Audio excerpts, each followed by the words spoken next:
আমরা তো শিয়ালের সাথে কিছুতেই পেরে উঠছি না। ও ঢের লেখাপড়া জানে, তাতেই খালি আমাদেরকে ফাঁকি দেয়। আমি মূর্খ লোক, তাই তাকে আটতে পারি না। সারা জীবনই ঠকে গেলাম। কিন্তু আমি চাই না তোদের জীবনটাও এমন হোক।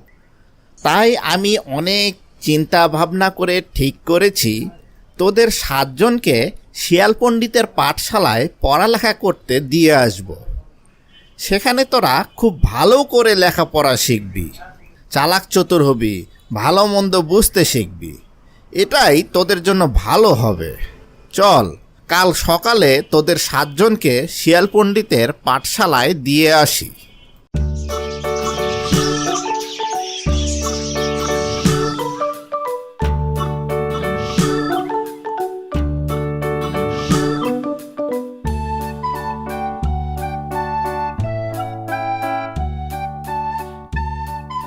শিয়াল পণ্ডিত, শিয়াল পণ্ডিত, বাড়ি আসো। কে এলো এত সকালে? যাই গিয়ে দেখে আসি। কি ভাই, কি মনে করে? ভাই, এই আমার ছেলে 7টাকে তোমার কাছে এনেছি। মূর্খ হলে করে খেতে পারবে না, তাই তুমি যদি এদেরকে একটু লেখাপড়া শিখিয়ে দাও। সে আর বলতে, আমি যত বড় পণ্ডিত, 7 দিনে 7 জনকে পড়িয়ে পণ্ডিত বানিয়ে দেব।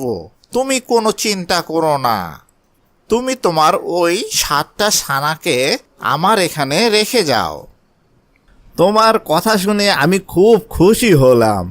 তাহলে আমার ছানা 7টা তোমার কাছে থাকলো, আমি বাড়ি চললুম। আর রোজ এসে একবার করে ওদেরকে দেখে যাব।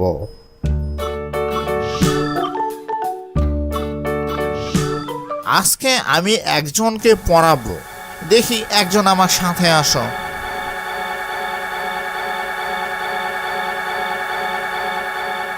পড়ো তো বাবু। কানা খানা গানা ঘানা, কেমন লাগে কুমির ছানা। কানা খানা গানা ঘানা, কেমন লাগে কুমির ছানা।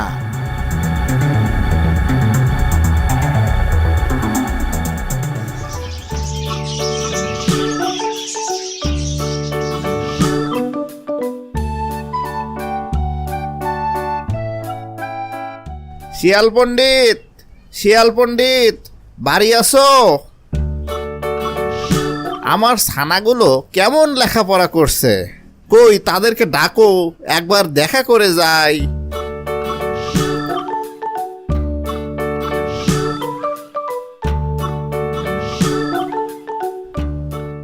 এই 1,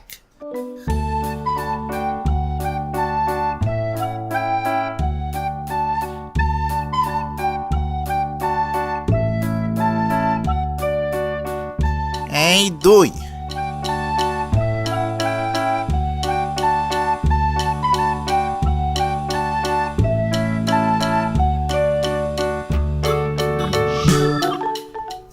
এই 3,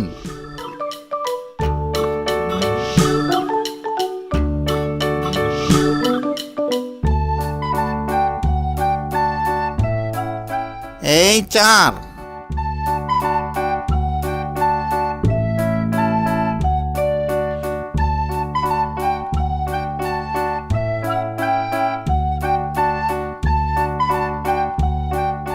এই 5,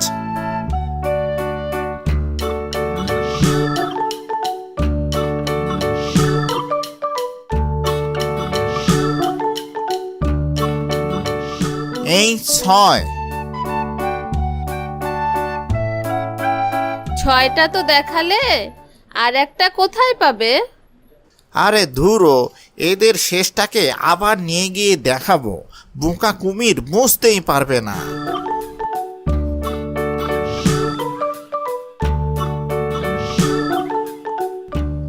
এই হলো তোমার 7। বাহ বাহ, আমার 7টা ছানাই বেশ ভালো আছে দেখছি। যাই, আমি বাড়ি যাই, কাল আবার আসব। আজকে আমি আরেকজনকে পড়াবো। দেখি বাপু, একজন আসো তো আমার সাথে।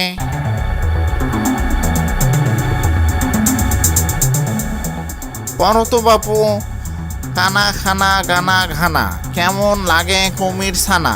কানা খানা গানা ঘানা, কেমন লাগে কুমির ছানা।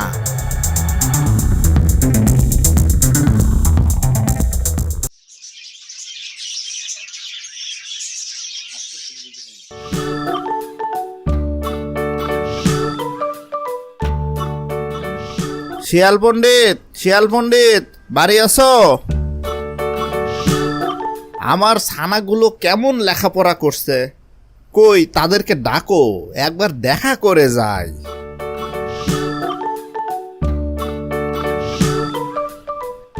এই এক,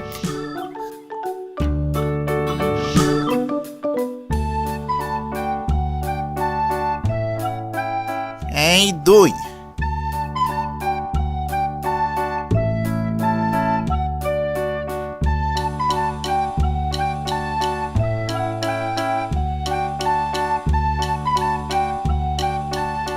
এই তিন,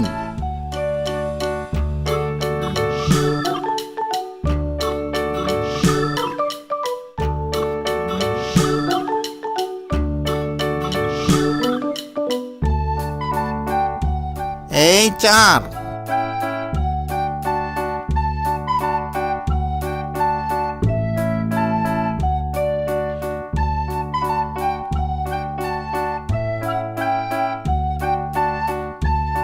এই পাঁচ,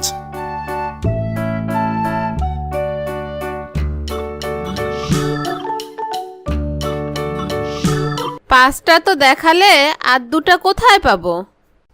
আরে ধুরো, এদের শেষটাকে আর দুইবার নিয়ে গিয়ে দেখাবো, বোকা কুমির বুঝতেই পারবে না।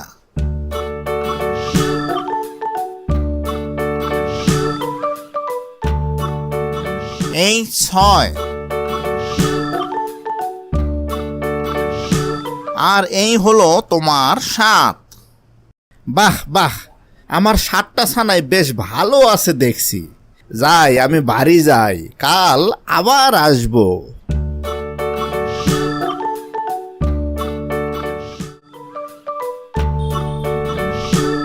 এভাবে শিয়াল প্রতিদিন একটি করে কুমির ছানা খেয়ে ফেলে।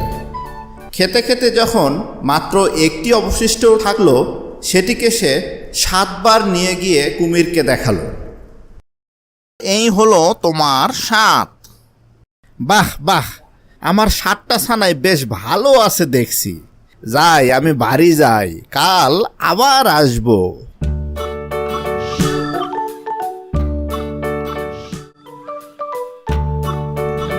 আজকে আমি তোমাকে পড়াবো। পড়ো তো বাপু, কানা খানা গানা ঘানা, কেমন লাগে কুমির ছানা।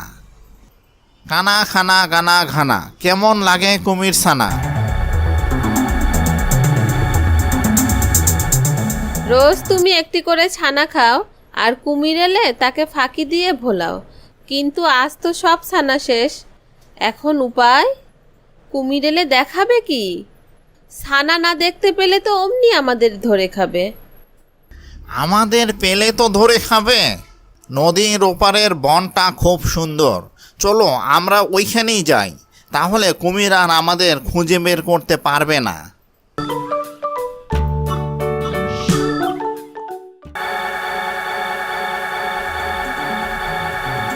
শিয়াল পণ্ডিত, শিয়াল পণ্ডিত, বাড়ি আছো? শিয়াল পণ্ডিত, ও শিয়াল পণ্ডিত, কি ব্যাপার, কেউ কথার কোনো উত্তর দিচ্ছে না কেন? যাই, গর্তের ভিতরে গিয়ে দেখে আসি।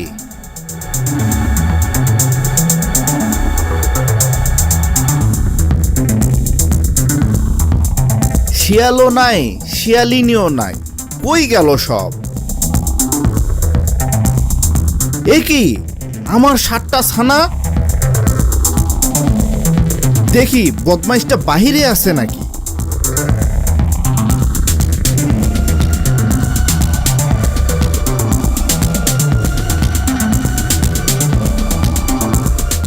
ওই যে ওই যে শিয়াল আর শিয়ালিনী সাঁতরে নদী পার হচ্ছে। জলের নিচে ছুটতে কুমিরের মতো আর কেউ পারে না। আমি এখনই গিয়ে ওকে পাকড়াও করছি, তারা হতভাগা।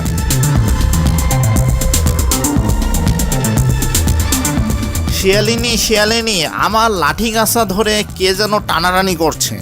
লাঠিটা মনে হচ্ছে নিয়েই যায়। তাই তো পা ধরতে গিয়ে লাঠি ধরে ফেলেছি। শিগগিরই লাঠি ছেড়ে পা ধরি।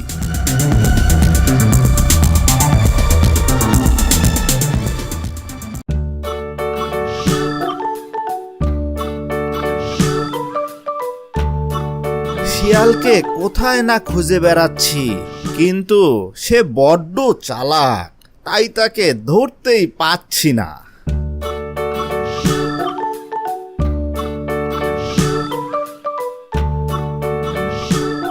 যাক, অবশেষে ওই হতচ্ছাড়াদের পাওয়া গেল, কিন্তু আমাকে দেখলেই তো ওরা দৌড়ে পালাবে। আমাকে বরং নতুন একটা ফোন দিয়ে আটতে হবে। কাল আমি ওখানে গিয়ে হাত পা ছড়িয়ে মরার মতো পড়ে থাকব। তখন মরে গেছি ভেবে ওরা আমাকে খেতে আসবে, আর কাছে আসলেই ও বেটাকে ধরে ফেলবো।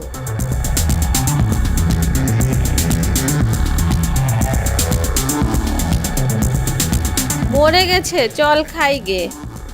দেখি একটু টেস্ট করে। না, এটা দেখছি বড্ড বেশি মরে গেছে। এত বেশি মরাটা আমরা খাই না।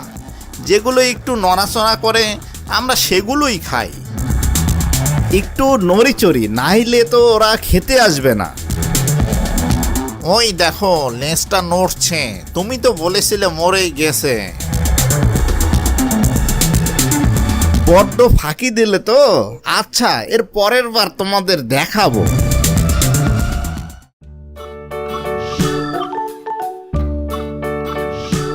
শিয়াল রোজ রোজ এখানে জল খেতে আসে। কাল এখানে জলের নিচে লুকিয়ে থাকবো। জল খেতে আসলে ও বেটাকে ধরে ফেলবো।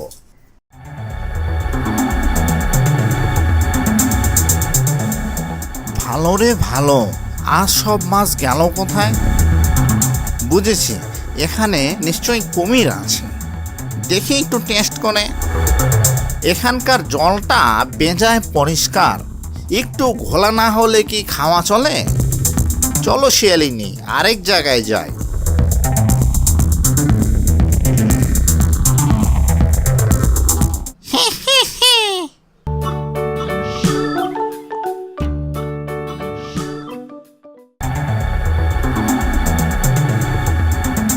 আগের বার পানির নিচে ছিলাম তো টের পেয়ে গিয়েছিল। কাল কাদার নিচে থাকবো, দেখি সে কিভাবে টের পায়।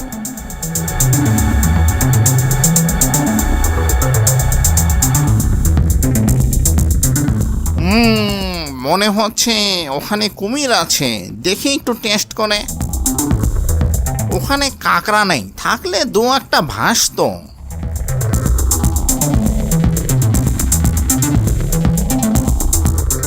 না, আর না।